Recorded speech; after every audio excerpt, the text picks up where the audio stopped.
다음으로 많이 보신 숫자도 고령화와 관련돼 있습니다.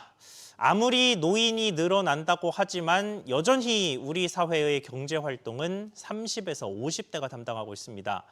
그런데 그 통념을 깨고 역사상 처음으로 60세 이상 취업자가 50대 취업자 수를 앞질렀습니다. 기사 보고 오겠습니다. 중소벤처기업부와 통계청에 따르면 지난달 60세 이상 취업자는 지난해 동기 대비 27만 2천 명 증가한 674만 9천 명으로 역대 최대를 기록했습니다. 지난 1982년 관련 통계 작성 이후 처음으로 50대 취업자를 뛰어넘었습니다. 연령대로 좀 보면 60세 이상이 674만 9천 명으로 가장 많고 이어 50대 672만 명, 30대 547만 3천 명, 20대는 356만 9천 명, 15세에서 19세는 14만 2천 명 순으로 청년층은 고용 부진이 이어졌습니다.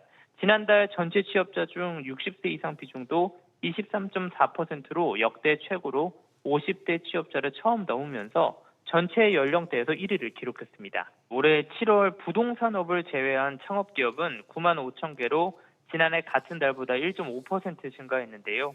창업주가 60세 이상인 창업기업은 1만 3천 개로 14.6% 증가했습니다. 지난 7월 창업기업 중 60세 이상 창업기업 비중도 14%로 같은 달 기준으로는 역대 최고입니다. 고령층의 취업과 창업이 심화하면서 정년 이후에도 일자리, 창업 경험 등 전문성을 지속해 활용할 수 있도록 해야 한다는 목소리가 커지고 있는데요. 최근 행정안전부와 소속기관에서 근무하는 공무직 근로자의 정년이 만 60세에서 최대 만 65세로 연장되면서 정년 연장 등 계속 고용에 대해 논의가 속도가 붙을 것으로 보입니다. SBS 비즈 우영준입니다.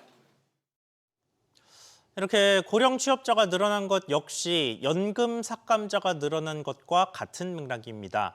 더 긴 수명과 더 많은 고령층, 그로 인해 더 오래 일하는 사람들이 늘어날 수밖에 없는 구조가 숫자로 반영되고 있는 겁니다. 우리 경제의 활력이 과거 같지 않은 상황에서 은퇴할 수 없는 노인과 일자리를 찾지 못하는 청년을 모두 챙길 만한 대책이 필요할 것으로 보입니다.